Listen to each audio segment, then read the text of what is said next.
All right. Welcome back to Tabletop and Beyond. I am your host, Justin. I'm here joined by Jason and Lincoln. Welcome to the show, boys. Hey, everybody. Hey, how's it What's going? going on? All right. Well, right here, we have the trio that drove out to Chicago together for Adepticon 2023. Yeah, And man. that is what we're talking about today is our recap of the awesome weekend that we had out there in Schaumburg, Illinois, pushing minis around, rolling dice, admiring paint jobs, and eating delicious food. So, Foodcation. Right. yeah, it was Foodcation. awesome. It was awesome. So, yeah, we're excited to share with you guys our recap. I know, Jason, I think this was your first time there, right? Yep, it was. Yep, it was my first time as well. But Lincoln, you are a veteran of Adepticon, so in like 30 seconds or less, how did this Adepticon compare to previous years? I feel like it was definitely the biggest Adepticon since COVID. Yep. Not as big as pre-COVID, but still from the AOS, I think it's as big as it's ever been, or really close. They had over 200 people for the AOS tournament. Wow. So that's really great. Yeah, that's really good. That's really good. And I know you played primarily AOS, so you're going to give us our AOS report today. I will. And you and your gaming club, we'll get into this a little bit. The bottom table bullies, you guys did pretty good this weekend. Represented pretty Yeah. well. Yeah, we did. Not sure you were at the bottom tables. Lincoln was a little bit. That's the goal, but it doesn't always end up that way. So you never know. So before we get started, of course, let's get into our Geek Week. Lincoln, how was your Geek Week? My Geek Week was pretty good. I've been doing recovering from my travels for the Adepticon, and I've been doing a ton of 3D printing. So I've been playing a lot of Frostgrave lately, and I decided I need to have my own table with all of my own beautiful terrain. So my buddy Caleb let me borrow his Maker Gear M3, and I've been putting it to serious work. It pretty much has been going 24 hours a day at my house for about 3 weeks. So my wife says, "What is that noise?" Close the door, close the next door, try to muffle the sound. We can sleep with the printer going. It's okay. Yeah, I think we can hear it right now going, right? That's okay, though. Music to my Yeah, ears. that's good. That's right. That's good. That's right. Hobbying. And Frostgrave is one of those tables that is terrain hungry, right? Like you use way more terrain than you would in Age of Sigmar or 40K. Way more, maybe like way more. 5 to 6 times more terrain. Yeah. So and what it does is it makes it look pretty epic when you play your games. Amazing. Right? Yes. Yeah, it makes them look pretty epic. So, but we're going to get into Frostgrave because that's one of the games that Jason and I played today. So, yeah, dude, 3D printing, recovering. I think you finished a Frostgrave campaign this week, didn't you? I did, yes. So our local game store, Huzzah Hobbies, shout out in Ashburn, Virginia. We've got a Tuesday night group of us to get together at 6 o'clock to play Frostgrave every Tuesday. And we've done about a 10-game campaign. Came to an end. We're getting ready to start another one soon. But a 10-game campaign came to an end yesterday, and there's some epic moments. It ended with, I won't spoil the whole thing, but it ended with my apprentice and my knight both being seriously injured, badly wounded. So they will not be able to continue their adventuring. But they didn't die. They avoided death. So, like I said, they will be in the tavern recounting stories recounting stories of their adventures for others, but no longer adventuring, you know. When you got a limp, you get chased down at Frostgrave pretty easy, so it's better to just hang out in the bar. We had a similar injury in our game, and I can't wait to talk about it. Fun stuff. Yeah, it's awesome. Jason, how was your Geek Week? Had fun, man. I came back from Adepticon and opened up my Star Wars Legion box. Started assembling my ATST, which, by the way, the Legion characters are like, it's like easy mode for assembling characters. So oh my good, gosh. Right? It's amazing. Oh my Everything gosh. about that game, believe it or not, is easy and great and amazing. Yeah. And you got a really good deal on it, right? Didn't you? Yeah, I got the Blizzard box for like $100 because it was at the end of the convention, and I guess they didn't want to take it home with them, so 40% off right there. Word to the wise out there. Yeah, it's actually my second Blizzard box, so I've got some options now to put on the table, so I'm excited about that. But yeah, that was it. My next one is that my Hell Knight came, which I'm super excited about. Yeah, this game, you know, it originally was supposed to be just a paperback, but because this is an example of actually like one of the most successful Kickstarters I've ever been a part of. Indie Kickstarters. Like this guy, he got a bunch of money and he just started adding. He's like, all right, it's not going to be paperback. It's going to be hardback now because I got enough money. And then he went to like 3 different printers and he was kept us updated the whole time. He was showing us like, the sample prints that were coming. And when he'd get stuff back from a printer and he'd look at it and he'd be like, this crap isn't good enough. And he'd show us pictures and he'd be like, this isn't good enough, guys. I'm going to have to take a little bit more time because I want to make sure we get a good print. So it wasn't just like we didn't know what was going on. And then all of a sudden, sorry, I can't ship even though I was supposed to ship tomorrow. It was, we knew the whole time. And now I've got this like really good quality book with like a foil cover. I mean, and it represents like the zines of like the 80s and 90s, right? Every part of That's cool. Really, really a lot of fun, right? And it is, I think I said this in our chat. It's like, it's going to be like a rated R 80s biker movie RPG. Like that's how it's going to feel. It's a really fun premise. Like basically there are demons in hell that escaped hell and they went up to the surface of the earth to like kind of like play. So they're pretending to be like, businessmen or like own casinos, or they're pretending to be, buildings and just doing weird stuff. And the angels come from heaven down to hell and they're like, dude, you guys are destroying the balance. We're not supposed to mess with earth.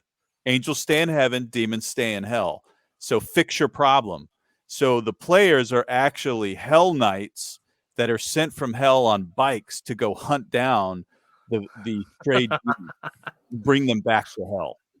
Oh, that is awesome. So it's going to be a blast, man. It's going to be a lot of fun. And it's just get in the car. You're going to hell. It's get in the car. Right. Go to your home, demon. Go to your home. It's not trying to be anything it isn't. I mean, it is funny. Just straight up like, it's straight up hardcore. Is there a cool intro paragraph you could read us? Yeah, okay, here you go. It says, let's say, here we go. It says, hell, the dimension of pain and spiritual atonement, has suffered an insurrection. Its ruler has gone missing, and the domain is convulsed by the inefficacy of a headless hierarchy. A few archons, powerful demons who rule over the circles, have escaped their obligations and are wreaking havoc on earth. Now a celestial herald from the cohorts of heaven has come with an ultimatum. You have until dawn to remove the deserters from the realm of man, or else we will storm your gates. It's your solemn duty to hunt down these dangerous demonic fugitives, gather your unholy armor, and cursed relics. The fate of the cosmic balance lies in your hands. An infernal choir has been summoned to honor your quest and bid farewell as you blaze through the gates of torment on your thundering hell ride. An infernal choir. They're just like, yeah, it's gonna be a blast, man. I'll set it up. We'll have a night and we'll get a bunch of people together and just have a good time. 2 words. Hell yeah. Yeah. Yeah. It's gonna be good times, man. Leather is encouraged, right? Right, yeah. Yeah, so that's my Geek Week, man. I've been pouring through this little book. Nice, awesome. Nice. So my Geek Week kind of started before Adepticon. I started playing the game Valheim with one of our good gaming friends, Mike, who is in the Discord with us, and we know from other gaming things.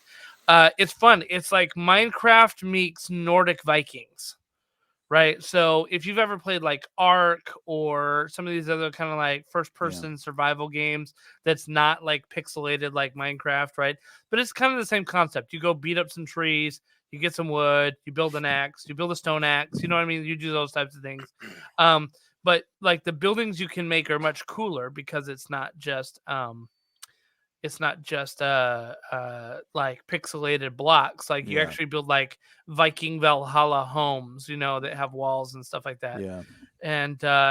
And the cool thing is you can do it co-op and get in there together and start doing it. And so I guess our friend the other day had built a house, but he didn't put up any kind of protections, and an army of dwarves came in and tore it down. So he's like, I'm going to kill those. They're like NPCs, yeah. So he's like, I'm going to kill those dwarves, Yeah. Is it are they your own servers or are they hosted servers? So like you can always turn your game into a server, right? And I'm using this in quotes, into a server, which basically means that you can invite people into your game to play co-op. Gotcha. And I think you can have up to 16 people in there at one time. But if you want a dedicated server to where people can stay in there even while you're out, basically you have to create your world and then leave the machine running. Yeah.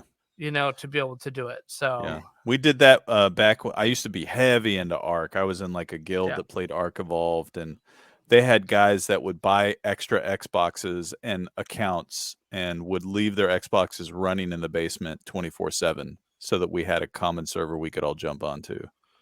It's pretty crazy. Awesome. Yeah. That's hardcore. It's like let the Xbox burn. Speaking of which, my Xbox One S died. Oh. 2 days ago. Wow. Because my wife says we leave it on in the basement. So your buddies. Interesting. Yeah, I know. Interesting. Right? Yeah. But hey, now I have an excuse to buy a brand new Xbox One X. That's there right. You go. So get the Series X. I was looking on Best Buy and Amazon trying to figure out which way I want to go. So, I'm curious to see. I'm curious to see what the tech tree, like how far you can go in the tech tree. Like Ark Evolve would start, and you'd be like naked on a beach, right? Yeah. And then you'd think you were doing well, and you'd run in the island, and you find some other players who've been playing for like a week, and they were like flying on pterodactyls with like stone machine guns, Right. So yeah. You can from what I played, I think I played like 3 or 4 hours. I had a bow that I was hunting boars and deer with. It was allowing me to then like upgrade my tools and my hut and stuff like that.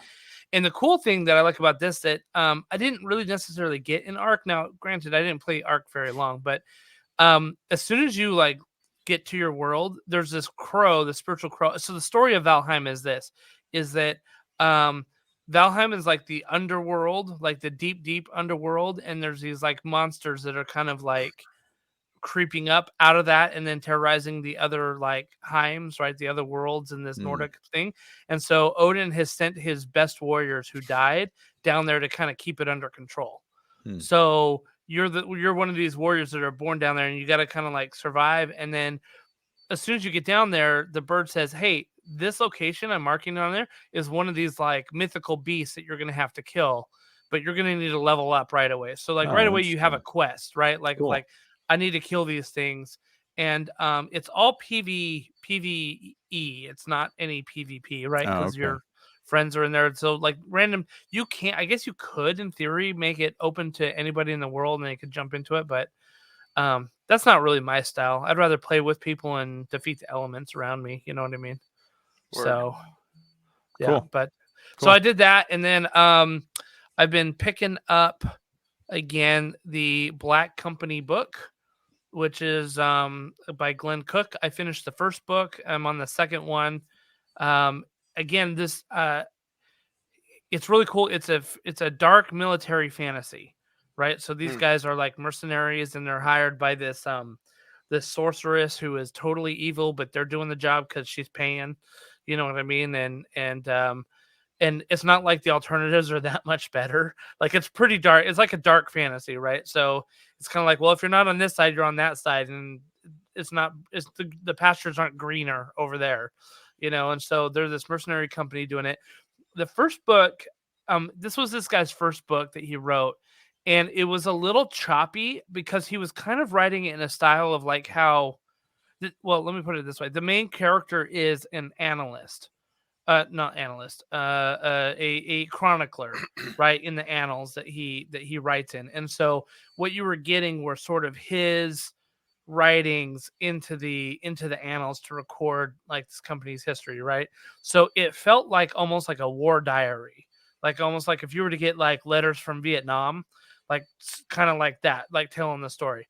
The second book is a little bit more smooth, like doesn't feel so much like letters so much, but it's still very much a dark fantasy. But I really like it. I think it's great. It's got some really interesting kind of premises, and it just goes to show like, hey, like these mercenary companies probably weren't like the nicest people, and they didn't work for the nicest people either, So it's pretty good. I like it. And there's a lot of RPG fodder in there. We talked about our military campaign stuff before. Like this is a great source for if you want to like build military campaigns on how you can do that. So nice. Yeah, really Cool. good stuff. So yeah, very good. That was our Geek Week. Oh man, I didn't put up our little banners. That's okay. Everyone knows. Everybody knows what Geek Week is, right? Jason, I think we've got some geek news, right? Yeah. Let me present my screen here, and we'll do it here. Let's see, entire screen over here. Share. There we go. All right, man. So Free League, who we talk about a lot on this podcast, we love their stuff, right? We love Free League stuff. In fact, Free League just did their Kickstarter is, I think it's still active, right, for The Walking Dead. Yes. Right now, which we talked about a couple episodes ago. If you haven't backed it, absolutely worth it because it's going to be good quality stuff. I know I'm a backer. Excellent quality. And here's the thing, Jason, I would be super dubious about a Walking Dead like RPG. You know what I mean? Because I'd be like, oh, okay, they're just taking something and reskinning it. Like, I don't feel that way about Free League. If they're going to do it, they're going to do it really well because we've seen it happen with Blade Runner, Aliens, The One Ring. Like, they just do excellent jobs across the board. Yeah, I think what's cool about their RPGs is they throw mechanics in that are different from other ones. Like, for example, in the Aliens RPG, they have the there's multiple phases. There's like the hunted phase. So, normally if you're in combat, you think, all right, you're in combat, like they discovered you, and then you jump in and you're all like moving around on a map and rolling dice and stuff, right? So they abstract that away and they say first you treat the map as zones. And the players don't necessarily know this, but the GM does, or what do they call it? The mother does, right? There are zones, and the alien is moving around in zones while the players are moving in zones. So I'm not actually tracking 5 hexes for feet. Yeah. I'm just tracking a general zone, like the alien's over here and you guys are over here, right? And then when you get into combat, like the ranges are it's very loose, but it's a nice little hybrid of theater of the mind and kind of miniatures. So they throw little things like that in, and there's mechanics for when you're in the hunt mode versus when you're actually fighting. And The Walking Dead is going to have that too, right? They're going to have mechanics. The stress mechanic is going to be there. Like what was in the Year Zero engine that was adopted for Aliens and was tailored for the Blade Runner RPG. There's a stress mechanic there. The Walking Dead has a stress. It also has a which they just released a campaign update. It has a mechanic for like your safe zone, whereas how much food you have in your safe zone, how strong your hold is for like if it's a level X safe zone, then it could withstand a horde of zombies for 1d6 days before they would break through the defenses. So you kind of have, as you play the game, there are different modes to play the game. You can play like a campaign, like story development, character development, or you can play, and we don't know much about it yet, but you can play a mode where you are literally like, fighting off a horde of zombies and just trying to survive. So that'll be interesting. But the point of the news story right here is that they have released 2 licenses so far, which they announced back when we were going through the WotC issues, right, with the open gaming license. They announced that they were going to put one out. Well, they have. There's the free tabletop license, FTL, which is based off of their Year Zero engine. And then the second one they did is specifically to their Dragonbane game, which is like their version of a fantasy RPG. Yep. What I like about I'd back that too. Yeah. Yeah. I mean, it's gorgeous. Like I said, all their art and everything. But one thing I like about this is they say very clearly, right, it gives all creators irrevocable, worldwide, royalty-free right to use the Year Zero engine standard reference and freely publish their own role-playing games based on it. Period. Nice. It's we believe in the community, and this is what it's about. This is what it will always be about for us, right? Which I think is really, really cool. And then that's version 1.0. Until they make billions. Until they make billions. Well, or they're sold to someone else, right? That's Right. always the case, right? In their current paradigm with their current, their current hierarchy, whatever you want to call it. These are what the brains behind it right now feel, and that's good. Awesome. All available online, easy to get. The Dragonbane is a third-party license. It's a little bit different. It's specifically focused to you can make explicit content compatible with Dragonbane, and you can put the Dragonbane logo on your stuff. Wow. So yeah, so really, really cool that they've done that as well. So good company. Obviously, they care about the community, and they care about the community producing content for their games. So if you like Free League, you should look up their YouTube channel. They have like once every couple weeks a Q&A session, or maybe like once a month, about like what's happening, and people can submit questions. And it's great to hear Thomas Herenstam talk about, you know, where they're at with some of their stuff and what they've got coming up as well. Just he's as open, I think, as he can be, right? Like sometimes he can't get into like too many production details, but like sometimes I've heard him say, "Oh yeah, I think right now that's with the artists, which, you know, we've given them 4 weeks, and so we expect to see it back, which gives us this, and so we are on track with it, you know." And so very, I think one of the most transparent companies out there when it comes to gaming and Kickstarters and stuff like that, right? So like I said, I backed their Dragonbane. It's supposed to ship sometime August 23. And just last week, they sent me an email saying, last chance, final hunt for typos in Dragonbane. So they actually published the PDF to all the backers so that we could help them find typos before they send it to print. But like they said, they have a few days left. Let's go, everybody. And so it's pretty, like you said, totally transparent. They're like, come on, guys, help us find our typos, you know? Yeah.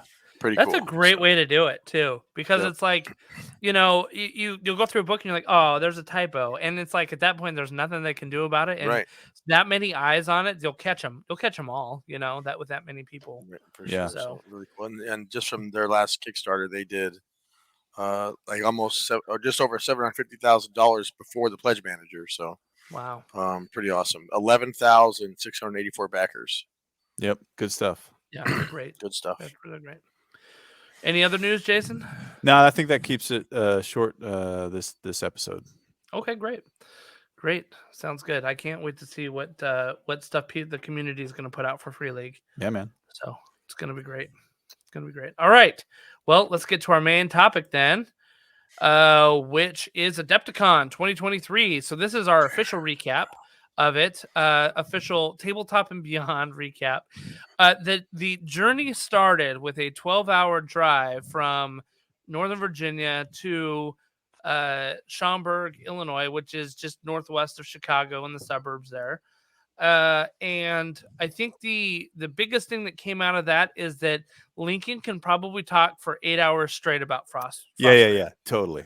I think it might have been 13 or 12. I think it might have been the whole trip, just about. I said, hey, guys, if you're giving me the okay to talk about Frostgrave, we can go. Let's go. Yeah. So we stopped a couple of times, like for lunch, and I fell in and out of sleep a couple of times because I was sitting in the back, and Lincoln was still talking about Frostgrave. So, you know, like it was pretty amazing. It's a fun game, man. I really enjoyed it. It really is a good one. Yeah. Well, Justin and Jason, just to kind of preface here, they had both signed up for the Frostgrave game at Adepticon on Saturday, and I want to make sure that they were up on all the rules. So, you know, we got to help a brother out, you know? Yeah, man. And to be fair, we had never played it. Never played. Right. So, were you but we were experts on that table that Were day. you well prepared? Oh, yeah. You were, right? Oh my gosh, yes. Yeah. You have a process that was very effective. Awesome. Yep. Yeah. It was very good. So, so we get to, let's see, Lincoln, you were staying at the Renaissance Hotel, which is one of the bigger ones. Jason and I were staying at an off hotel because we didn't get registered for Adepticon as early as most other people did. But Adepticon, you know, the nice thing, they're so hard to get. They are. It was just around the corner where we were. It was just around the corner. And what I was going to say is, like if you go to the Nova Open, you like to have to drive there. You usually have to pay for parking. You usually, you know what I mean? It's like $15 a day or something like that. Some of those lots 15 to 27 at like 9 o'clock. You can't get your car out. There's all kinds of problems, right? Yeah. Yeah, exactly. And so the nice thing about this this convention is that at the Renaissance they had a ton of open parking that you could park at. And in fact, Jason, I don't think we ever struggled to find parking. No, not really. Yeah, it was sometimes we parked semi-illegally, but there's no yellow on the side. That's right. Yeah. So, at least not anymore. Not anymore. Yeah, it might have washed off. But no, I mean, like so that was nice. Even though we were off site, we were just like what, a 5-minute drive away. It was so easy. Yep. Yeah. Yep. So where you easy guys to get were in. is actually right close where people go for dinner anyways. So it really is nice. And there previous years it has been really bad parking that we have even parked at other hotels and walked. Oh, so wow. like I said, this year, then to your point, it really was great. Parking Yeah, was great. in fact, our Frostgrave day was at a different hotel that just happened to be directly behind our hotel, so we just walked to it, which It was like awesome. 100 yards away. Yeah, that's awesome. So you made really out like bandits staying there. Yeah, we did. You would have had to drive the other way if you would have hit it to Schaumburg. That's right. That's awesome. That's right. And they had a really good breakfast. Yeah, breakfasts were great. They at our served hotel. you eggs and sausage and waffles and French toast. And, they Yeah. literally served. Like, there was a lady behind the counter was like, "Would you like some eggs, sir? Would you like some sausage?" My hotel had none of that. Yeah, none of it. So it was nice. We stayed at the Hyatt Place, which again wasn't that far. I would say though that like if you were flying to Schaumburg and staying at our hotel where we're at the Hyatt Place, like I don't know that you would want to not have a car. Yeah, you'd have to Uber every day, and that would probably be yeah annoying and expensive. Yeah, and so we had one of our good friends and Patreon member, Justin Orton. He was staying at a hotel on the other side, the Wyndham. So he was on the other side of the freeway, and he was able to kind of like cut through a bunch of buildings and get to the convention center pretty quickly, even though he was off site. We were just on the other side of the freeway, so you would have had to like walk all the way down to where there was a bridge and then over and stuff like that. So just if you're planning to go to Adepticon in the future and you look at hotels, just keep that in mind because I think it would have been less fun without a car. Yeah, if you don't have your own car, try to stay in the convention hotel or one within walking distance.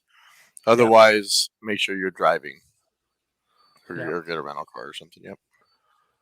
Cool. Although Jason does like my breakfast, Jason, I had like beef jerky and soda every day. Here you are, no lie. Like one morning, I literally said, "I'm having orange soda. Does that count? Is that like orange juice?"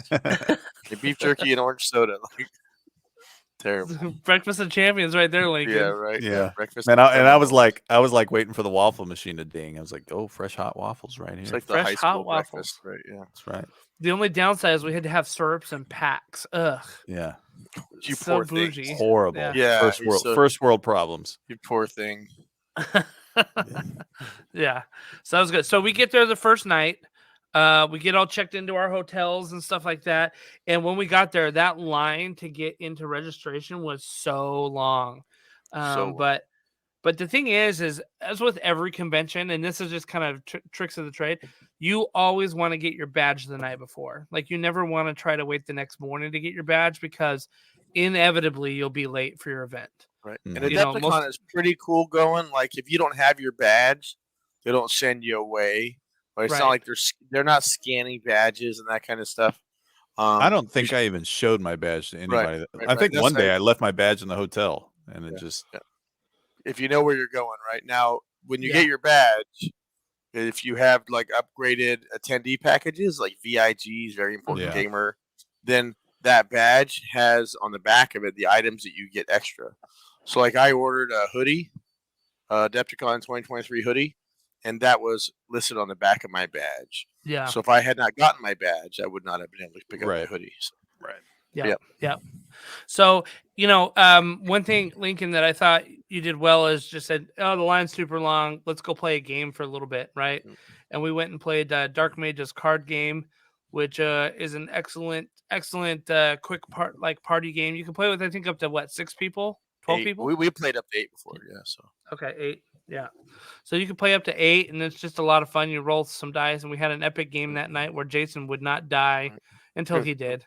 It's kind of like Magic the Gathering, but no lands required, right? Yeah. Pretty much no lands required, and all your damage is done in dice. You roll dice for hit, for attacking, and damage. Yeah. So it's pretty fun. Yeah, quick, it was easy a to learn. Great game.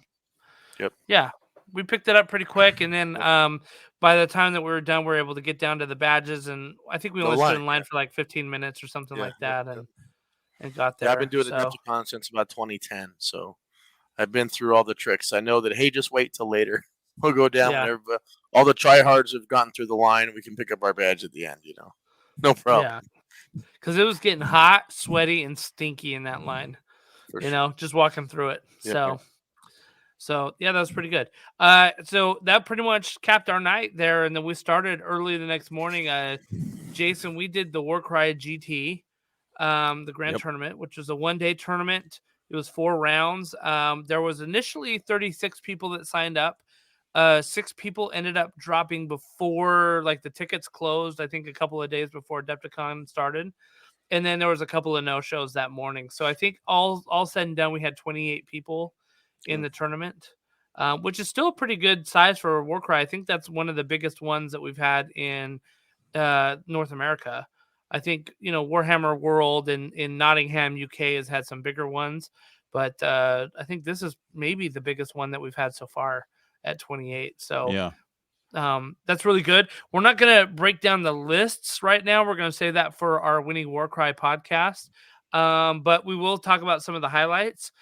Dan Herrera, who is obviously our one of our guest hosts on the Winning Warcry, he won the tournament with his Chimera and Nurgle list, so that was pretty epic. Yeah. Oh yeah, Jason's showing some games here. This is a fun picture because it shows the 2 real good players, Dan Herrera over here and Justin Orton over here. Justin's gonna thank you for that picture, by the way. He's looking really sharp there. Yeah, well, hey, hey, never be ashamed of who you are, right? That's right. Yeah. That's right. I mean, Justin is the guy who we had on the podcast a couple months ago. He's the guy who flew over and won Warhammer World's Warcry event, right? Yep.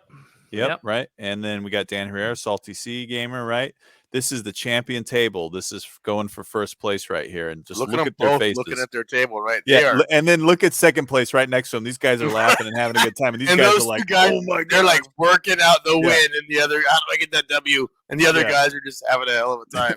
Right? Awesome. Yeah. But I mean, it was this table, and there was another one next to it that was almost full for the GT. Itself, but you can kind of get an idea there looking at kind of what the boards looked like, right, in terms of terrain. I actually think, Justin, that according to the books, right, the books say you should have 2 pieces of terrain per quadrant. Yep. And I think that these tables didn't quite have that. They were a little light, I felt like. They were a little light, which I think may have worked to the monster's benefit, but not all the time. I think, and Dan is a great player, so he's going to take advantage of that board space that's there. But that said, there was still a hefty amount of terrain on. You could still take advantage. Some tables, some tables had more than others. One of them that I was playing, they had two of those kind of big wall terrains, and they were coming in at kind of a 90-degree angle to each other, but there was a gap between them. And a mega boss tried to fit through it, but his base was too big.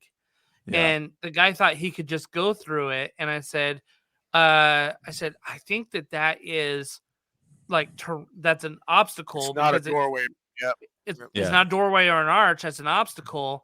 And so we had to get a TO ruling because, just to be, perfectly clear, I said, whatever they rule, I'm totally fine with. But I'm pretty sure that that's an obstacle, not a doorway or an archway. What'd they rule? And they ruled that it was an obstacle, that 2 obstacles.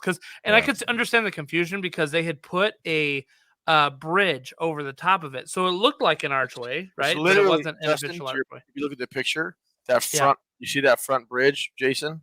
Yep. That literally is just like that, but the 2 walls were a little closer together. Yeah. Yep. So there's 2 different pieces of terrain connected by an archway over top. Yep. And what's interesting about this right here is they did this a lot loosely. You really needed to establish with your players. These pieces, these surfaces are technically not traversable. Yeah. Right here. But they put the bridge over it. It's like, wait a minute, what's that bridge sitting on? Because this is not a valid place. So you just kind of talk with your opponent and say, hey, we're just going to, what do you want to do? And most of my opponents were like, we'll say that some of my opponents said you had to jump from here to the bridge. Other opponents said, you can move on it, but you can't stop on it. I was like, all right, as long as we shake hands at the beginning of the game. That's good. Take a step, right? Don't stop, you'll fall up. But if you keep running, you can tight kind of thing, right? Yeah. That makes sense, actually. Yeah. That's some good sportsmanship. That makes sense. So it was great. It was a good tournament. I think like a typical Warcry tournament, you had guys who were bringing pretty narrative style lists, like ones that weren't super competitive, and you had ones that were bringing super competitive. So I don't know, Lincoln, like we kind of had this debate in our Winnie Warcry episode last time. Do you feel like at a 200-person tournament that like the bottom 50 are just playing lists that they like to play with? Or do you think they're trying to bring competitive lists in a 200? Everybody's bringing a competitive list in a 200-person tournament. I would say the bottom 50 is probably split out of two groups. Guys that are new to the game and they don't know how to make a competitive list. They're just playing with what they have. And then you have guys that brought competitive lists and lost, end up on the bottom, and they are what we call bottom table bullies. I think that's probably what it was made up of. Guys that were not happy to be at the bottom. They maybe have lists that don't belong at the bottom, but they got outmaneuvered. They made mistakes, and they find themselves on that bottom table being a bully to the guy who's like learning the game and playing what he's got. I think that's probably what your bottom 50 are playing. Yeah, because I think, and I don't know how you feel about this, Jason, but I feel like the GT, they had like, a good third of the players, probably like, I don't know, maybe 7 to 10 of the players maybe were either new. This was like their first tournament that they've ever been to. They're playing models that they had gotten out of the box and maybe added an ally in there somewhere, and it wasn't just the most competitive list, but the nice thing is that you go into after round 2, everybody's pretty much right sized to where they're at, right? Like everybody's playing against especially the last table. Everyone's playing against someone who they can have a great game with. They're not, in the first round, it can be kind of a crapshoot. You might get paired up with somebody who's just going to stomp you. If you didn't bring a super competitive list, that's just kind of how it works. And then in the second round, if you got lucky with a non-competitive list, then you're really going to get stomped because then you're going to face off against some really competitive people, right? Right now, was the Warcry? Was it 3 games? It was 4.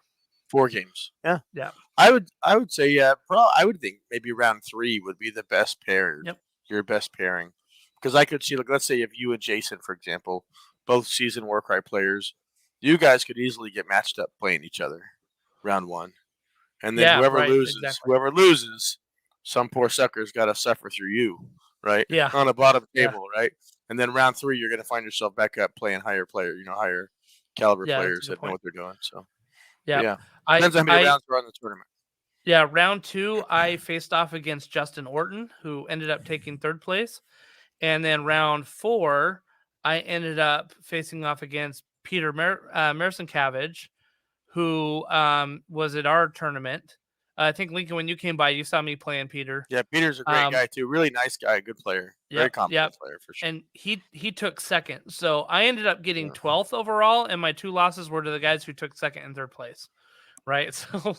Right, you're like, there was no easy path for me to the top, right? Yeah.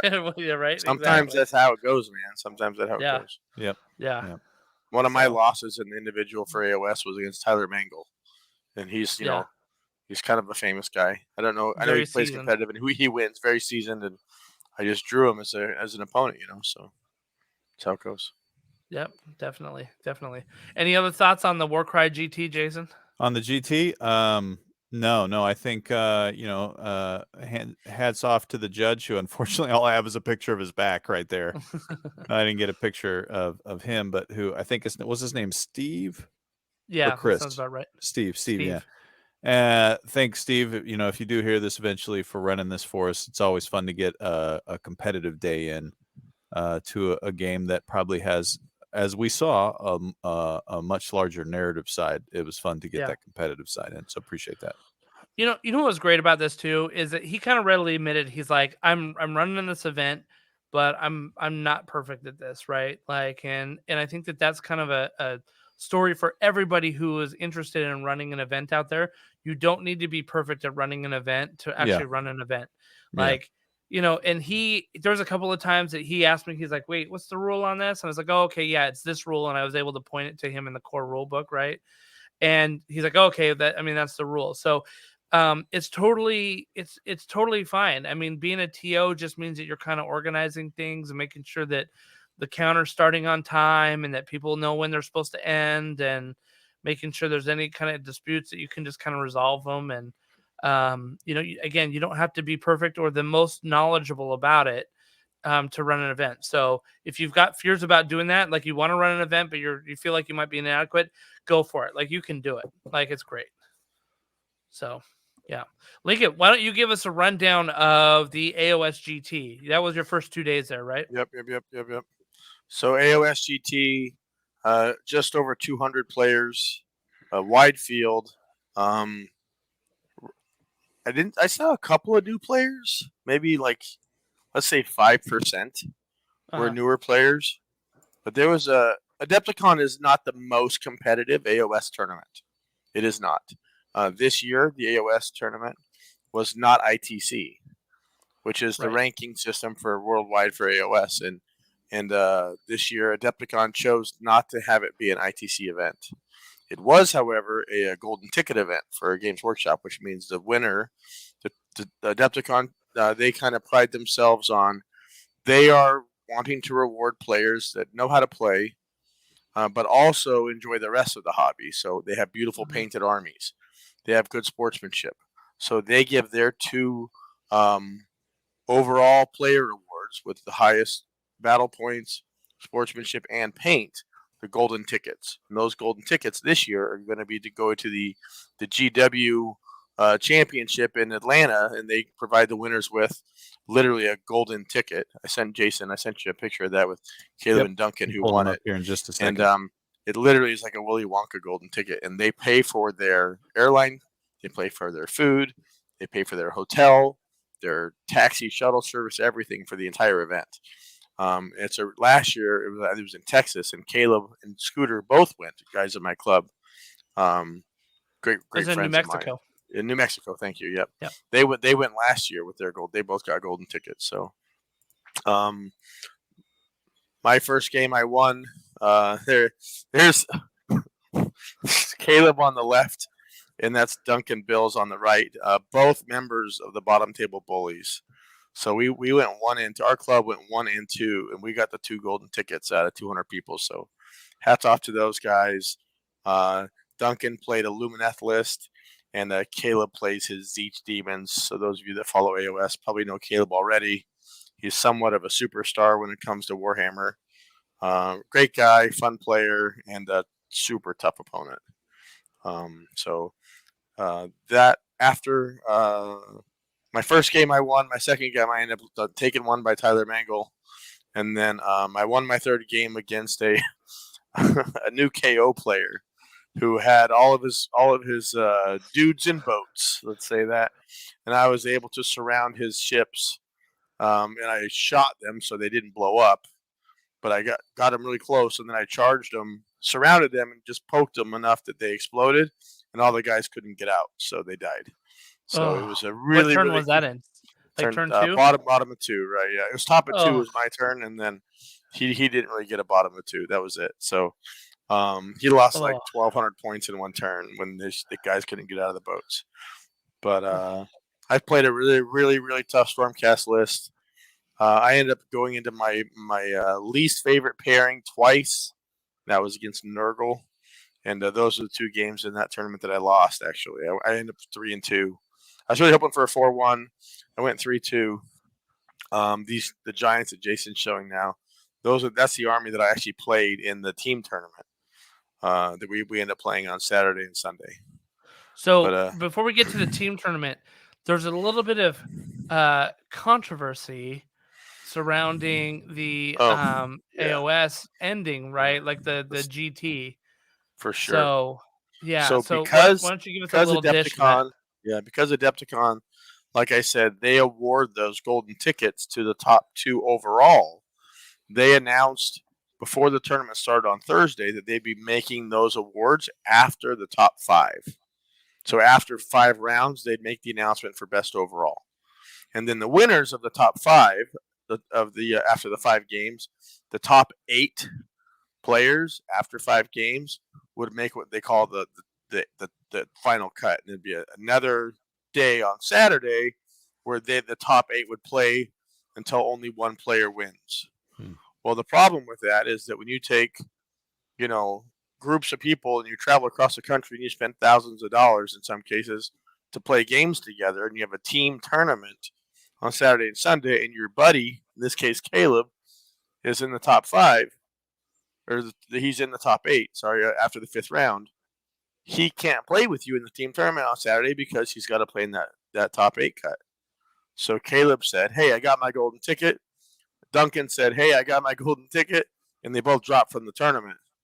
And they decided instead they would rather play with their friends in the team tournament than go for the winner-take-all top 8. So kind of a funny thing, bad planning on the part of Adepticon.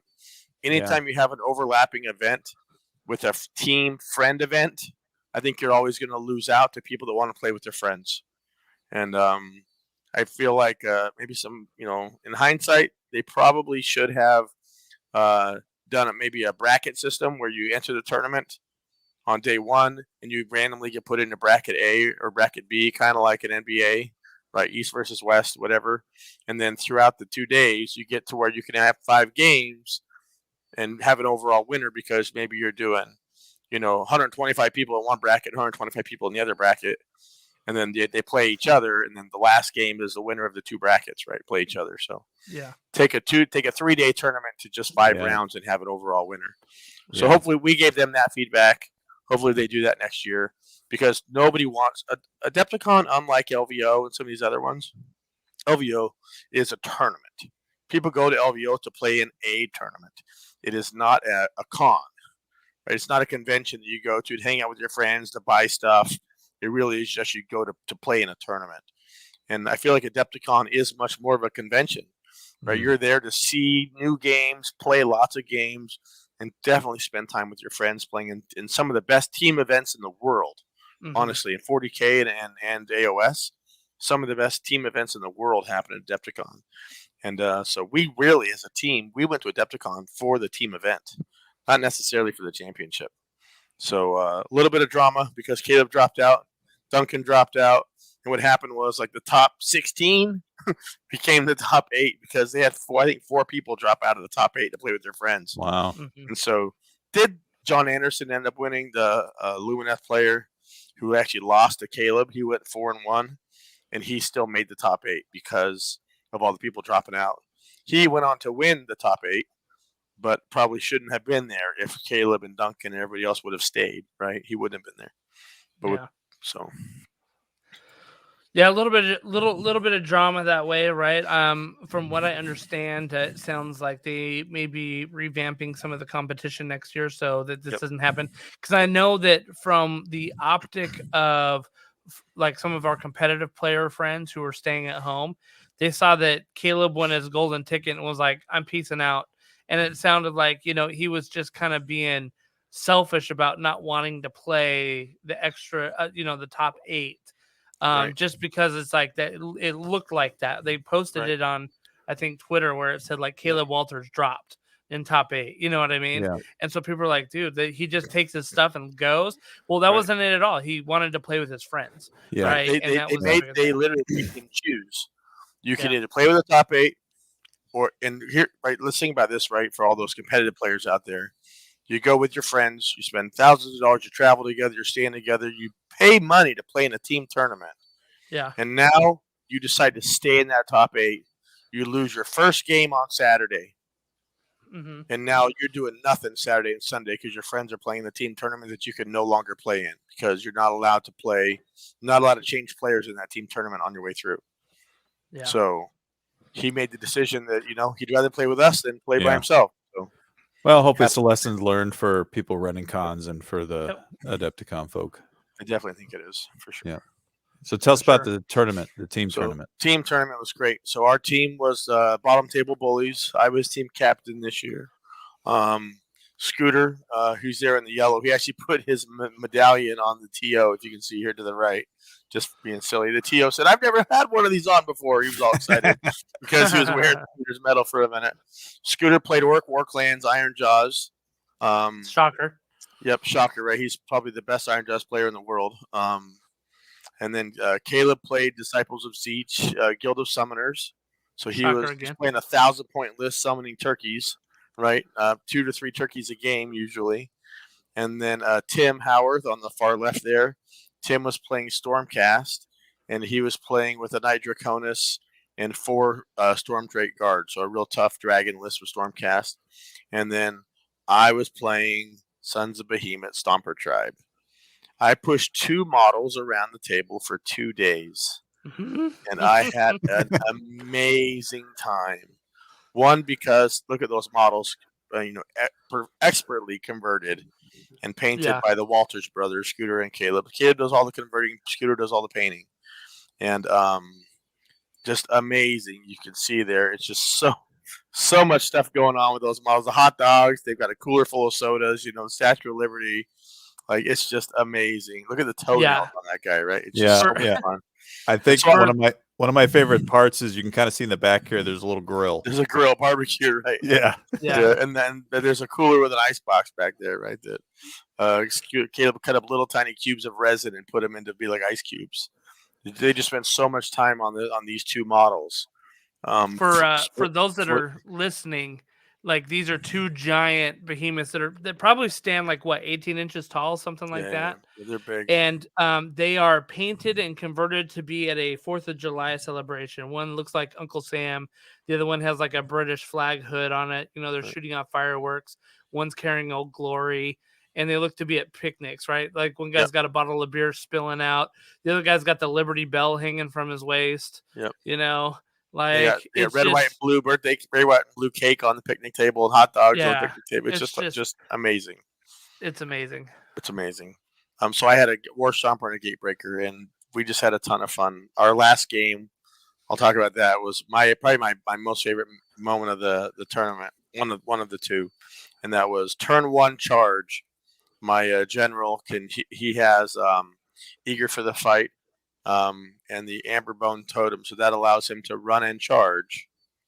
And when he charges, he gets to charge 3d6. So turn 1, I moved him 10 plus 6, and then I charged him 12 inches. Oh my gosh! So he hit like 30 inches. He hit Kairos Fate Weaver turn 1, and took 14 of his 16 wounds off. Wow! And our opponent went, "What?" And suddenly they were on their back foot. And after a really great game, we came out on top. And that same army, in this case it was the Gatebreaker, went into a fight with 7 Chaos Chosen that had 4 attacks each, 2s and 2s. It rend 1, 2 damage each. I had 5 wounds on the guy, and I finished the game with 32 wounds on the guy. So if he would have died, we would have lost the tournament, and he lived. So the Giants literally saved the day for that final round in our team tournament. So hats off to those 2 big brutes. They were great. I had a lot of fun pushing them around. So what? Explain to us how like the team tournament works, because you have a team captain. This isn't like the Nova Open team tournament where there's just 2 people playing in one. Right. It's literally 4 people, 4 different factions, right? And don't they have to be from different? So they have different awards. They have an award for mixed, which was us. We had chaos. We had order. We also had destruction. So we had 1 from every faction per se. And then we have other people who played all Sylvaneth, for example. So they would get best order if they had overall for order. Oh, I see. Yeah. But we played mixed, 1 of each. It makes it a little more challenging, I think. But maybe you could also reap some of the benefits, right, from some of the rules between armies. And day 1, we had 3 games. Day 1, and the judges did our pairings. So I was the captain. Round 1, I played with Tim. Round 2, I played with Caleb. Round 3, I played with Scooter. And then they played with other people. Each of us had a 1,000-point army. Now, day 2, it was really interesting. The team captain got to choose the player on the other team to play with their team captain against me and whoever they chose. So the second day, I chose like their 3rd or 4th player to play with their captain, and then they chose Scooter to play with me, and we played each other. And so it was kind of you got to pick who plays with their captain, they got to pick who plays with you. Yeah. And then the next one, they chose Caleb and I to play together. I think both players thought that dragons and giants were probably going to be too much hate all at once for them to handle. so they divvied them out. And our the ogre, the orc, the orc list, it was tough, but it wasn't like we had one Maw Crusher and 3 pigs and 5 Ardboys.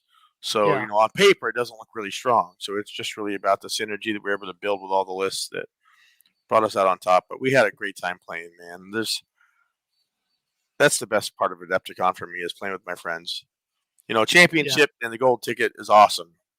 But if I just had to go and play in the team tournament, I would totally go. And this year I was not going to go because I did LVO, and I usually can't do 2 big tournaments like that the same time of year.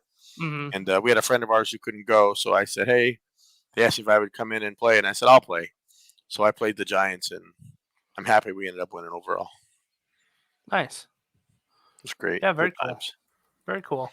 Well, congratulations. You guys got a lot of medals. Yes, for sure. And I really wished I had planned to play Frostgrave on Saturday. Yeah. That was my goal. And then I had to swap out of Frostgrave and play AOS teams, which ended up working out great. But yeah, I really wish I could play Frostgrave too. So awesome. But awesome. Well, Jason, why don't you tell us about the Warcry Narative that happened on Friday? Yeah, so the Narative was hosted by the Dogs of Warcry. Yep. We got in on Friday, and it was I feel like it was a whole nother table.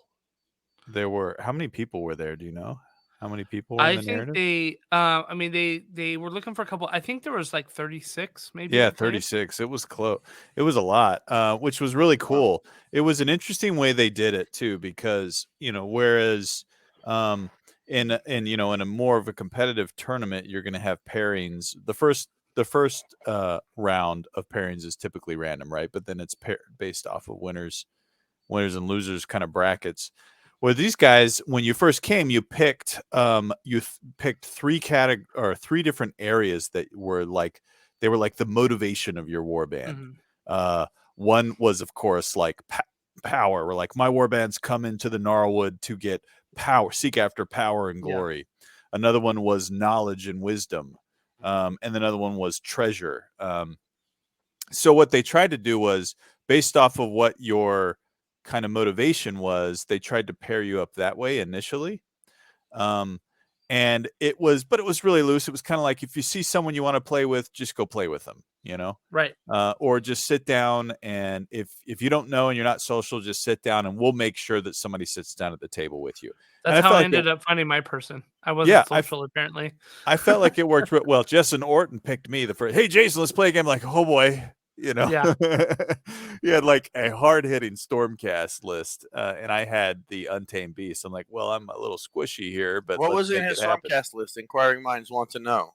You know what? I couldn't tell you. They were big, shiny guys with lots of armor.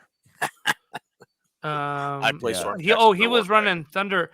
He had some Annihilators and like a dwarf that kind of helped with movement. He had a dude who had like toughness 7 too. Yeah, those were the 2-handed Annihilator guys. Yeah. Wow. Yeah, he had a dwarf as well. But anyways, it was fun, all fun. It was the thing I loved about it was super narrative. It was focused. I mean, like, there was a theme for your war. Everybody I talked to, some looser than others, but had a theme for their warband, and you played the theme regardless of. Sometimes you would overplay the theme versus wanting to win, because it was about the experience of the narrative, awesome. Right? Yeah. And then based off of how your match went, you recorded your own glory points on your own sheet, and you just kept your sheet with you the whole time. And you would go up to the front and say, okay, obviously roll for wounds, because it was more of a campaign style to see if your guys survived or died. But you'd go up to the front, and they would give you what was yours? Yours was power? That's okay, power. Then they'd hold up a sheet, and they'd say, here's a little choose your own adventure, irregardless of whether you won or not. And then you'd kind of read it, and you'd say, okay, I'm going to pick that one. And then they would pull a certain sheet out and say, okay, this is your next quest. So this is how you would get extra glory in your next. You would have a hidden agenda for your next quest that could give you additional glory based off of your choice from the first one. And it also provided a hero trait that was specific to that path that you Do you remember what some of your quests were, guys? What did you do, power, Jason? Yeah, I did power. So all right. So the first, go ahead. I was going to say the first quest was You now that It I'm was to thinking have about two people up on high ground. Yeah, and Was the so first quest. yeah, you had to do that, but basically it was like uh you saw some interesting things in the Gnarlwood, and you needed to do the thing, and so the next no, you ran into this, you're in the Gnarlwood, and you ran into this guy who's sitting down at his campfire, and he says, you want power here? I can teach you how to be powerful. I need you to go find me this fruit that grows in the Gnarlwood, right? So that was your first quest. And so you went in there, and the mission was, you had to get high ground and stuff like that. And then when you got off of there, you had a choice of to either take the fruit back to the guy or eat it yourself. Right? And so I don't know about you, Jason, but I chose to eat it myself. Oh, totally. Yeah, my men were Yeah. famished. Yeah. So we ate it, and then we went on a weird, like, Fear and Loathing in Las Vegas drug trip from it, Nice. and then we saw this kind of like floating light that was kind of being our guide for a little bit, and then we had to like fight the next thing, and Cool. so you can see the little sheet that we had right here of like it would tell you kind of like the mission, or kind of the narrative up top, your hidden agenda, and then at the end of it there was kind of like the little outcome that happened after the mission, and then you could choose at the bottom Wow. a path. That's really Right, cool. The so top one, it says you get to start the game with 1 extra wild dice. That's amazing. That's the heroic trait. That's a heroic trait that you would get. That's And awesome. that was after you ate the fruit, right? You got to start it with 1 extra wild dice. So Funny. That's funny. So the hidden agenda for the second one was to note down a quarter of the battlefield and to have more friendly fighters than another one. So that would have changed depending on your first choice. Right. So I liked it because it was less competitive and more fun. You still felt like there was a little bit of connection to the actual outcome of the game, but it really wasn't. It was really just you about kind of choosing a narrative path for your warband to go. Everybody got a heroic trait, whether you won or lost. Everybody got an artifact, whether you won or lost. It just depends on which of these you chose to do at the end. But what people who won did get was more glory points. And so at the end of the tournament, everybody turned their packets in, and they looked at the glory point stats based off of your wins, based off of completing your hidden agendas, and those things. And that's how they determined like the overall winners of who won in the power category, who won in the treasure category, who won in the knowledge wisdom category, who won overall. And they had a ton of rewards. I mean, it was a great event for helping, I think, people feel like not isolated for not being the best player. They had your standard medals, right? Like top 3 or whatever from Adepticon. Yeah, Adepticon medals. Yep. Yeah, but then they had this tree with like 7 bronze statues of some funny little animal on it. It was a slan. It was a slan frog. Slan frog, yeah. And they gave out all these other awards for just other random things. So I think those guys did a really good job making it feel like a community. They had they had your traditional Warcry boxes and models and hobby stuff that they were giving out, but they chose to raffle those because they had little frog trophies that they were giving out for the prizes, which were really cool. But yeah, here's some war bands. If you're watching us on YouTube, there's some war bands of pictures that Jason took that were really awesome. Yeah, this is a cool one from Patrick. I think McAlpine is how he said his last name. I played him. Really, really fun guy. He was a local there. He played a corn list that had forged themselves down in the lava pits, and were on their way up to make glory and power for themselves. Here's actually Peter's as well. Oh, Peter's list, and he, obviously he's a Gets fan. And he loves conversions. Oh yeah. So this actually I think was his Tyrant. Was a Tyrant. Or Megaboss, was it? Megaboss, yeah, I think. It was a Megaboss. Well, I don't remember what he rolled it as for that tournament. That's true. But yep. It's but can you zoom in on it? So many models, right? Look at that. Can you zoom in on it? So the best part about this, he calls it the Lord of Bones, right? So he took like bone splitter shields and put it onto a Trogoth. and then he put like a little tiny, garrote up on top with a spear, like he's riding him. So yeah.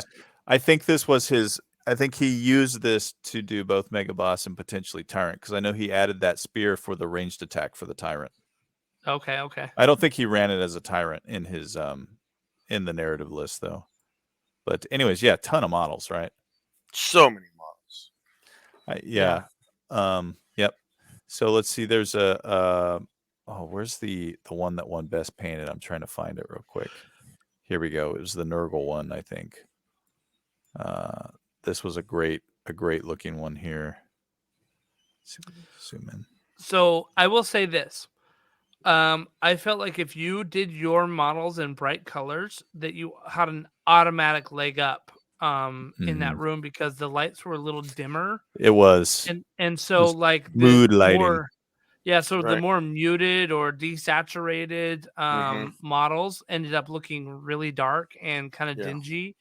And so it was almost like advantageous to go super bright, because then it looked normal with how kind of dark it was in the hallway. Judges for all of the events went around with flashlights. Oh, interesting. They had like natural lights there or something, some kind of special light. They were looking at all of our models on the AOS side because of the weird light in there. Here's one I liked that was just a bunch of little squigs. Oh, that's great. That's awesome. Yeah. Did you have our boys from Madison, the basketball Monster Jam one? I do. I need to find it. Scroll through here and see if I can find it. So he did. This was for the competitive Warcry tournament. He did a Molug's like mob, which was like the Underworld's models, right? Mm-hmm. And he painted them all up to look like the Monster Jam monsters from Space Jam. That's awesome, right? And the squigs were all these like painted basketballs. And some of them were like deflated basketballs and like hanging from hoops and stuff like that. Like it was awesome. Like it was so funny. And all their bases were like hardwood basketball floor, like it was amazing. Yeah. Unfortunately, I don't have a close up of it, but this is him right here. And you can see that guy has his arm out and he's holding a squig as a basketball. Right there. And then this one, he has a backboard with a squig hanging from the net, which is facing the other direction. You can't see it. Unfortunately, I don't have it, but really, really cool concept. In fact, if you look at his shirt, it was themed, right? Look at his shirt. It was a Space Jam shirt. Yeah. Did you see it So with the basketballs awesome. And everything? Yeah. Fun player. I think he won best opponent. Favorite opponent. Yeah. Favorite opponent in the GT. Yep. And yeah, Darcy Bono actually played in the narrative, and I think she won favorite opponent in the narrative as well, or in the narrative. Which I'm not surprised at, because everybody wanted to play her. Oh, she's a real friendly person. I mean, super friendly. I'm sure it would have been a great game. Yeah. Yeah, and she's obviously a great painter, kind of an internet celebrity, and so everybody was clamoring to play with her. Which, I mean, when you're popular, right? Yeah. I want to call this one out. This is Thomas from Canada. Who's a fan of the show, by the way? Fan of the show, probably listening. So we're showing pictures, man. Look, make sure you're watching on YouTube. We're showing a picture of your warband. So he had a Seraphon list here, which I think he painted really well. This and unfortunately my phone camera is not going to do it justice. Yeah, it's still a little blurry, but really, what's that, like a bone spitter or something? Is what it was called. That is a Razordon. Yeah, which spits like his little razors. Shoots like the razor bones. Yeah, which is a great model because it doesn't have a minimum range, so you can use it in melee as well. It's like yeah, and he painted this like a kind of like a stone rock style like lizard warband, right? So I thought that was pretty cool. I got to play him in I think we played in the GT. And it was a fun match, a lot of fun. He's a great player. He's super fair, super fun. You can tell he's there to have a good time, but also he plays hard, I love those kinds of opponents, the ones that are smiling all the time, whether the dice rolls for them or rolls against them. You know, he's one of those guys. So a lot of fun. Hopefully we can play more with Thomas in the future. For sure. All right. So, the GT was great. It was nice and competitive. Warcry was a little bit different. Obviously, it wasn't as competitive. I did feel like some people brought like very competitive lists for that narrative. For the narrative, yeah. Yeah, and I'm like, well, this feels like it should have been in the GT, because I purposely brought a very toned down list. I just brought my straight vanilla Rotmeyer Creed, and I faced off against some lists that I was like, ooh, this is a spicy list. But I mean, they didn't put any kind of restrictions or anything in there, so people were just bringing like what they wanted to bring and stuff like that. So that is kind of how it goes. Did you see anybody just play the in the box Warcry band? Yeah, there was a few people. I mean, I played my straight out of the box Rotmeyer Creed. Yeah. I saw some. I saw another. Well, no, the other guy who was playing Rotmeyer Creed was also playing Lord of Afflictions as well. I played Untamed Beast right out of the box. I went 2-1 with him. Awesome. And my one loss to Justin was a really close game. It was like 2 points off. Awesome. And it came down to the last round against Stormcast. So, and which another testament to Warcry, right? Like depending on the mission you pick, it could be a chess game versus a kill game. Yep. Right. Yep. Yep. So, yeah, so it's pretty good. But let's talk about Saturday, which was Lincoln. That was your first day of the AOS team tournament, but Jason and I headed over to the Hyatt Renaissance and played at the Frostgrave all-day event. Now, I just want to say this. This has failed me not in any of the conventions I've gone to. The best events I've ever had are usually in the off hotels. That aren't in like the main convention hall or whatever. And the reason for that is because they usually find like this like out of the way room that has lots of space. It's quiet. You can talk. You can hear each other. You don't have to kind of shout to be heard. The lighting's better. Like you just feel much more comfortable and relaxed at those places. It was this way with it's this way with the Frostgrave that we just played. It was kind of this way with the Warcry that we played. Jason, remember that little room that we had? Was just nice and relaxed in there. Everybody really liked it. And it's always that way with Gen Con. If you can go play in the basement of the Marriott at Gen Con, like you've got a winning combo there because it's just really relaxed and a lot of fun. So I already knew that I was going to really like it before we even got there because I'm like, okay, we're playing in the off hotel. And sure enough, it didn't disappoint. It was really good. It's great. I like off hotels too.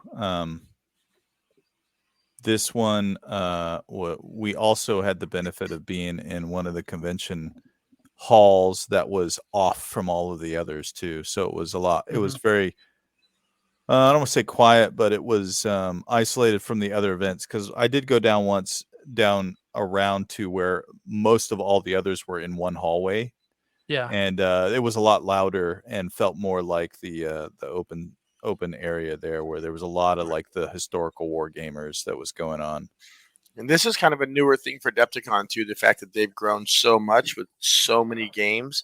I even saw 8th edition fantasy being played in the hall. Oh wow. So they've really opened it up to try to give everybody a place to play, that they're going to other hotels besides just the major convention center hotel. So yeah, I think it's a good sign that they have an eager audience to play wherever they can play. So yeah. Well, Frostgrave had there was 4 tables for Frostgrave, 4 players on each table, so there was like 16. And then Stargrave had like 3 tables. Is that about right, Jason? 3 Felt or 4? like it. Yep. Mm-hmm. And same, like, so every scenario that this guy was running had 4 players in it. So they were like 4-player scenarios. Now, the table that we were at, Jason, we only had 3 that showed up that day.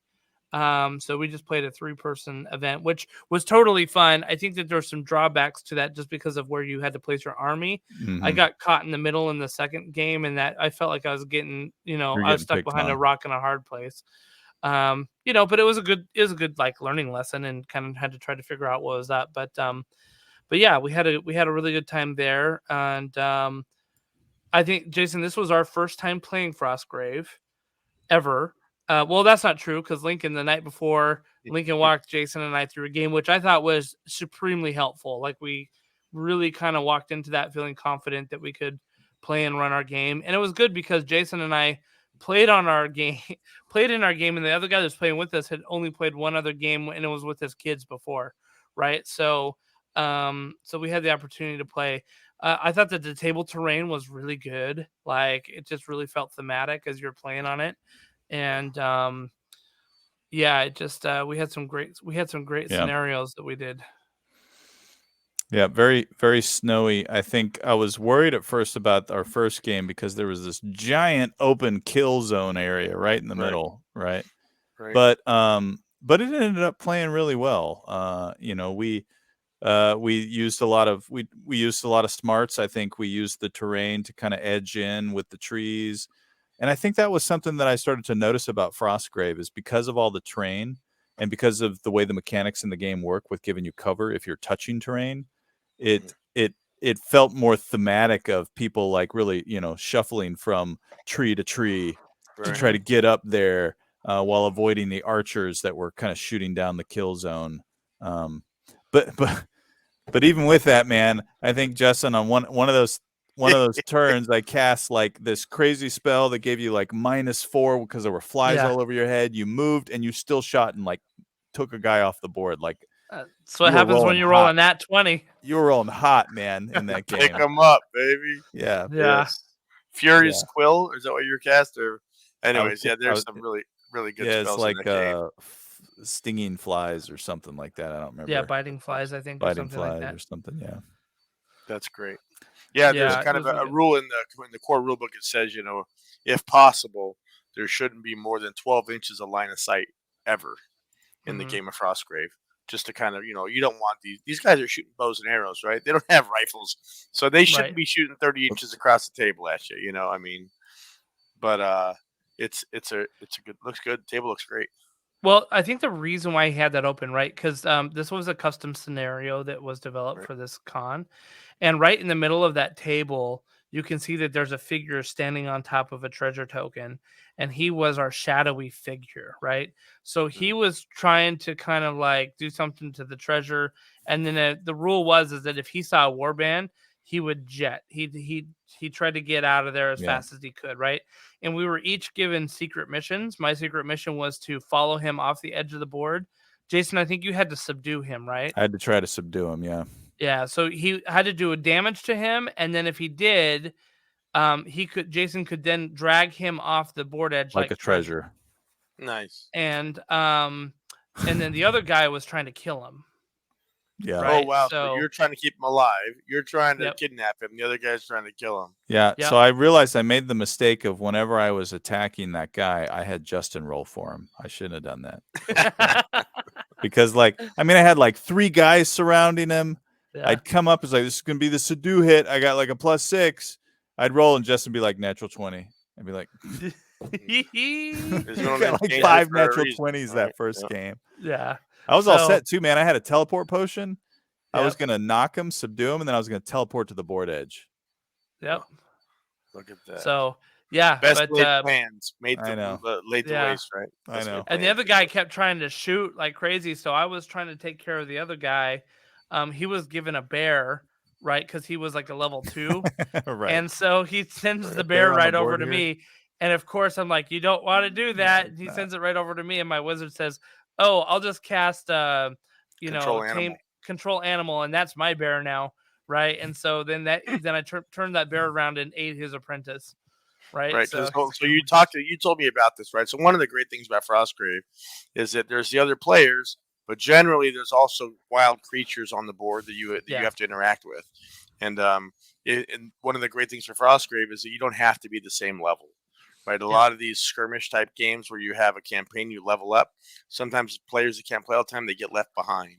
Frostgrave has a balancing mechanic that if you're 10 levels higher, 9 levels higher than another player, you get to roll on a chart and then bring in a random animal or creature, and that becomes part of your warband. Yeah. So in this case, Justin Danger Smith, walk us through that interaction with you with that bear, because you told me and I just thought it was hilarious. Well, what's funny? So here's what's funny. He was told. And he was told to put the bear anywhere on the board, right, to where he couldn't attack my guys the first turn, right? Because that would have been a little unfair. And he decided to put it right next to his warband and then get my guys in to where he could almost attack them first turn. Right. So I was like, oh, this is not happening. So as soon as he came there, when it was my wizard's turn, I cast the control animal spell and it went off on something stupid, ridiculous, like a 19 or something like that. So then the bear had to try to roll a will check to not be controlled and over a 19, which didn't happen. So then he ended up being controlled. Here's the problem. His apprentice and his wizard cast these 2 explosive sigils right next to the bear and my 2 other guys, so that when I moved them, both of them went off. They both blew up, and he ended up rolling a natural 20 on damage to that bear. So the bear ended up going from like 20 health to 1. So he only had 1 health left. But the bear still swiped into the apprentice and ate him, and then like his crossbowman shot him, and then he died. So I only got like 1 turn with him, but he still nommed the apprentice. So just imagine, right? This wizard, you're like, oh, we got this bear. All right, bear, go. And then all of a sudden the bear turns around. It's like, snack? You know what I mean? Yeah. And the apprentice is like, no. Well, they fixed that. They fixed it in the second "Oh." game. In the second game, they gave him a troll. Yeah, I gave him a nice troll, so I wouldn't do control animal. I'm Yeah. like, come on, that was fun. But what's funny is both Justin and I like debuffed that troll so hard badly. in the first in like the first round. We were like, We know. I cursed it. I shot it with poison dart, so it had like a -4 to his roll. Yeah, and I then put the like insects on it. He so only it had like one a- activation. Terrible. That's awesome. Yeah. I played a Frostgrave game yesterday, I said, and one of the funny things that happened was there was white gorillas, and I kept trying to charm this stupid white gorilla, but they have +5 to their will. Yeah. Oh yeah. No, or maybe it was +8. It was crazy. I think it was Wow. +8 to will, and you have to beat my casting roll. So it was impossible. I tried and tried and tried to end up eating my apprentice. So. Yeah. So you mentioned, Lincoln, about this table kind of being open. I think it was done on purpose, and I think I told you this earlier this evening. I think it was done on purpose because the mission was we each had separate missions with this guy. Like it would have been, in my opinion, it would have felt more unfair if you would have gone in and grabbed the guy and then disappeared around a corner, never to be seen again, right? Like you almost needed to give the guy to kill like a chance to shoot. Yeah, there needed to be a way for all three of you guys to interact with that and not get blocked by a hedge, or I can't see him, so you can't shoot at him, right? Yep, I think so. That sounds like a really fun scenario, and I wonder what the fourth person would have been. Yeah, the fourth person was supposed to get the treasure. Yes, the fourth person was supposed to get the center treasure specifically, and it had something to do with.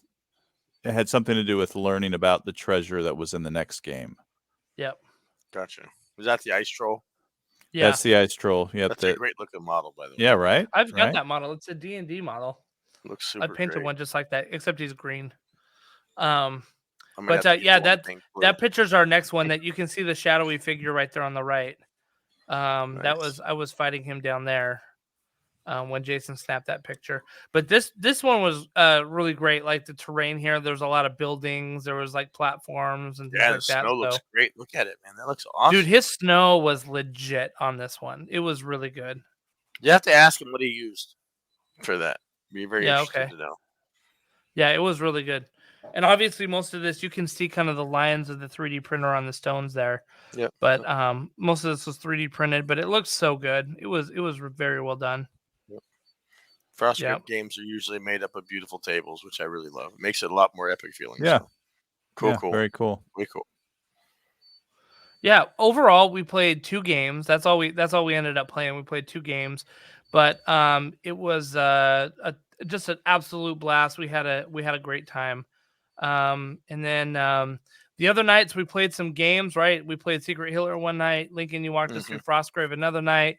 And then our last night there, we played Cutthroat Caverns, which was a really fun group game that we had. Justin Orton joined us for that. Yeah. And we can't not talk about the food, right? I think that was one of the best parts about going to Chicago for this convention was the food.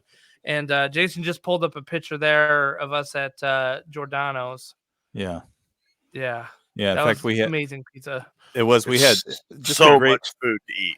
Just a great example of the community too, right? Like this was right after the GT, and like 11 of us that were in the GT, like all piled in vehicles and went to Giordano's. We got 2 tables and just hung out for the night. Like right? dudes who didn't know each other before. Now you guys are all eating pizza together and just chilling, right? Yep. That's what I love about this gaming community. And Warcry, I feel like a lot of the players are playing for fun. Like it really is like Noah Singh, one of the best players at AOS, he has this kind of mantra that's making its way across the internet that in his 5 games, he's not looking for 5 wins, he's looking for 5 new friends, right? And I think that's an awesome mentality to have, right, as you play any kind of wargaming. And I think that it's a kind of community that if you're playing that way, you will find 5 new friends if you play the right way. And if you're not finding 5 friends, it's probably on you, buddy. Yeah.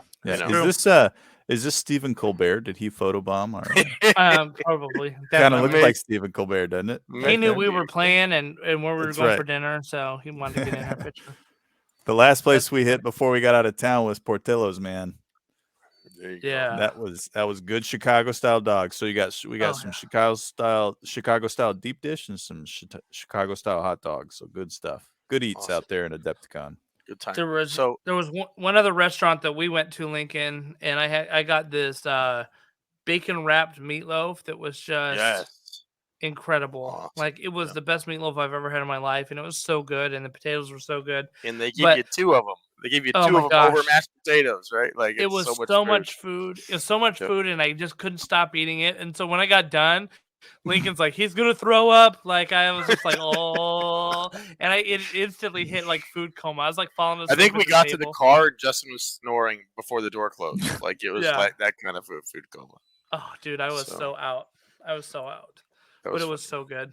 So I actually had a really great Adepticon, man. This was a great con. I am excited. If I have to pick right now, if you ask me Adepticon or LVO, I'm going to Adepticon, man. I just have so much fun. It's although it's not as hardcore of a tournament scene, I'm 100% okay with that. I had a great time just hanging out with people and playing games, and I really loved it. I had a great time, man. I can't wait. Yeah, man. It's awesome. I love cons. Cons are so fun, especially ones where people are just there to have a good time and play games that they love playing. I want to play lots of different games. That's one thing that I want to do, and my friends know it too. Like I said, I was not going to play in the team tournament this year. I want to play different games at a con. I don't want to go and play one game the whole time. Yeah. So I'm really looking forward to Gen Con.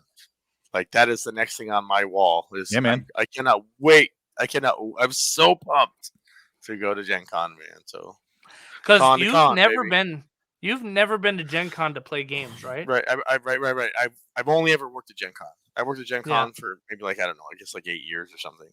But one time Scooter and I played some games while we were there. Like we took it like a half a day off or an evening off. We played some Pathfinder and some other stuff. Yeah. That was the only time that we went. We didn't have stuff to do. So I'm really excited. We're going to play tons I'm going as an attendee, man. I am pumped, bro. Yeah, it's going to be great. Pumped. Well, if you guys are interested in Adepticon, keep your eyes open. Usually the tickets go on sale in November. Is that right? Yeah, they usually open up in November. October, November, they'll start talking about stuff. They'll get the event list will come up way before tickets go on sale. So you'll get an idea of what you want. So you should definitely check it out. It was a great time, a great con, easy to get to, easy to get around, and it was. I felt like it was smaller than the Nova Open, maybe not. I don't know, about the same size as the Nova Open.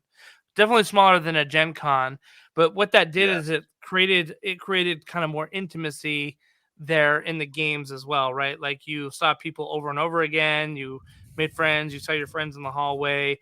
It's not like at Gen Con where you play with the dude at a table, you have a great time, and then you never see them again, right? So, that was a great thing about Adepticon. So I will say this about Adepticon. It is a miniatures convention. It is not. It's not a board game convention. It's not a role playing convention. Nope. Right. There's a couple of events. I've actually thought about running some.